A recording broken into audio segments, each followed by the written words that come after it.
Hello, everybody. Welcome to BIA for You, for Them, our monthly podcast, which focuses on physician leaders from the community talking to us about different health issues, 5 to 10 minutes once a month. I'm Nishtha Sareen. I'm an interventional cardiologist. And this month, we have Dr. Dipti Itchhaporia.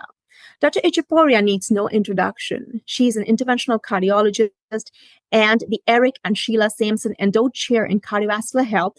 She serves as the Director of Disease Management for Hoag Heart and Vascular Institute and Clinical Professor of Medicine at the University of California, Irvine. Notably, Dr. Itchhaporia was the 70th president of the American College of Cardiology and the first South Asian American to hold this role. Beyond clinical roles, she has contributed significantly to health equity, leading the ACC's Equity Task Force and serving on the Patient-Centered Outcome Research Institute, the PCORI's advisory panel of healthcare delivery and disparities research. Dr. Itchhaporia actively participates in the ACC Innovation Oversight Committee and has served on the World Heart Federation Board, advocating for technology in cardiovascular disease prevention. She's also an associate editor for the Journal of the American College of Cardiology, JACC Advances. She shapes the narrative of cardiology, continues to do it every day. And despite all of that, thank you, Dr. Itchhaporia, for making the time to be here with us today to highlight the topic that is critically important, knowing that heart attack continues to be the number one killer of women in the United States, and it causes 1 in 3 deaths each year. There are differences between men and women when it comes to presentation and treatment, and we would love to hear your expertise as to when should a woman be concerned that she could be having a heart attack. Thank you so much. It's a pleasure to be here. The first thing I would say is that that's a great question, because I think we have to recognize that the symptoms that women have can sometimes be different. So first, you just have to understand that women don't always classically have, the discomfort, the chest pain that we talk about, the elephant sitting on your chest. I mean, their symptoms could be shortness of breath with exertion. They can complain of jaw pain, left arm pain. So those are the things that I want women to understand, is that we may not have a classic presentation, but that if you have some of these other symptoms, say shortness of breath, neck pain, jaw pain, don't ignore that. Thank you, Dr. Itchhaporia. Those are really important points to understand that symptoms could be different. What can women do in their everyday life to minimize the chances of getting a heart attack? Another really great question. I think women really need to be aware of what the risk factors are for heart disease. And I think that's really what you're getting at. So the risk factors that we think about are what is the blood pressure? Is the blood pressure elevated? I think it's important for women to know the normal blood pressure is 130/80 or below. So let's check your blood pressure. You should know what it is. What about, things like diabetes? Have you been screened for, blood sugars and see if you're pre-diabetic or diabetic? Number 3, I would say cholesterol. Cholesterol is a low-hanging fruit. Women have been told for years and years, if your good cholesterol is good, it doesn't matter. No, it does matter. The data shows that we need to have the good cholesterol be good, the bad cholesterol be good, So look at the cholesterol. And then ask yourself about lifestyle. Do you smoke? Because if you do, that's another risk factor. What is your family history? When we talk about family history, we're talking about if your parents had any heart events before the age of 65, not necessarily when they're 80 or something, but still. So I think family history is an important thing. Do you exercise? Because lifestyle, things like that are really important. We know that exercise, 30 minutes of exercise daily will reduce your cardiac mortality 50%. And I always tell patients, that's better than any pill I can ever give them. So those are the types of conversations that we need to have. They need to know some of those things, make sure they're not smoking. What is their weight? Are they at a healthy weight? And then how are they managing their stress level? Because stress ultimately can also affect the heart. Again, some excellent points about knowing your risk factors you're predisposed to that you're born with, and also the risk factors that may be in the environment, just from how you eat and how you live your life every day. Some excellent points. Thank you, Dr. Itchhaporia.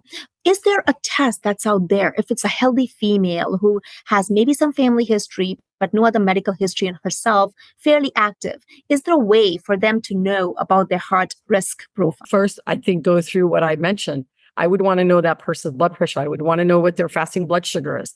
I want to know what their body mass index is, so what their weight is.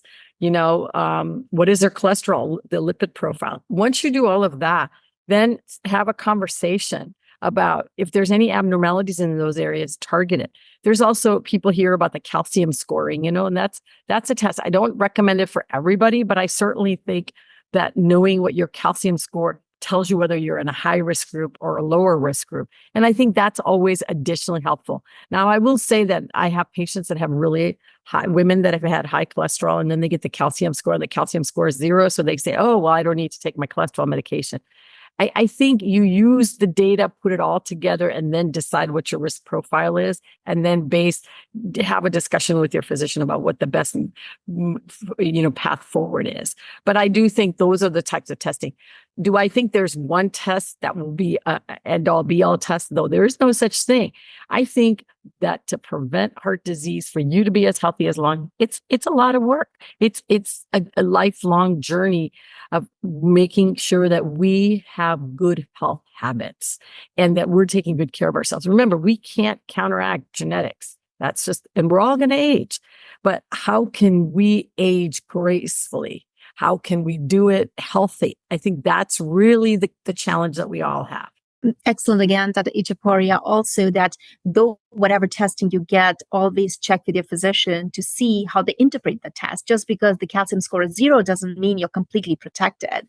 What age would you suggest people should start to look at their statistics, their blood pressure, their waist, their their cholesterol? Well, I think, early is better. So I would say start at the age of 18. Start to, we develop habits that are lifelong. Remember, we know that by the time we're teenagers, 16 to 18, we start laying down some plaque in our arteries, right? I mean, that's true for everybody. So why can't we start looking at our risk profile then?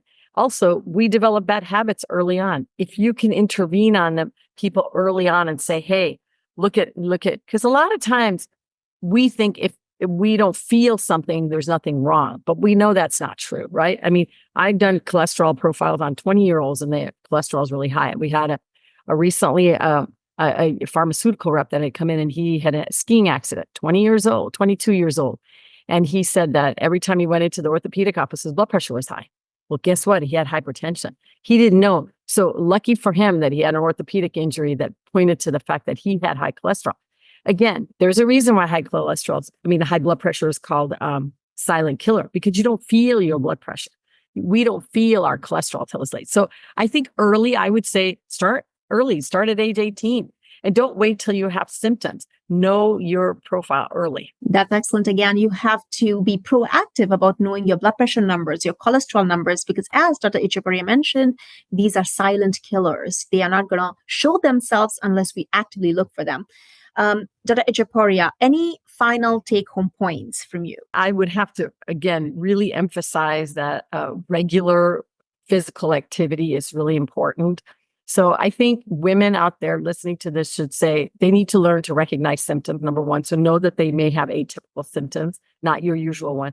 Understand those risk factors that I mentioned about, physical activity, weight, smoking, diabetes, high blood pressure, cholesterol. And then really they need to participate in regular health screening so they can monitor these risk factors because they will change. Remember, even women's cholesterol profile changes after menopause, right? So the biggest surprise to women is, well, I've always had a good cholesterol. I understand. But now as you traverse through menopause, things are going to start to change. And that's hard for any of us to sort of, acknowledge and accept. But those are the things. And then really think about adopting healthy lifestyle changes. So if you're not a good eater, change your eating habits. If you don't exercise, start embracing exercise. So adopting lifestyle changes is important. And then understand, as I mentioned earlier, the importance of mental stress, because figure out ways to manage your stress. We're all going to go through stressful periods. How do you do that? For me personally, exercise is a good stress releaser. So those would be the things that I would concentrate on and really think about. Thank you, Dr. Itchhaporia, for making the time. This was a great conversation. If you have any more questions or any more concerns or have suggestions for topics for next month or following months, please email us at biayourselfcontact@gmail.com. Until then, take care and be safe. Thank you, Dr. Itchhaporia, for making the time. Thank you.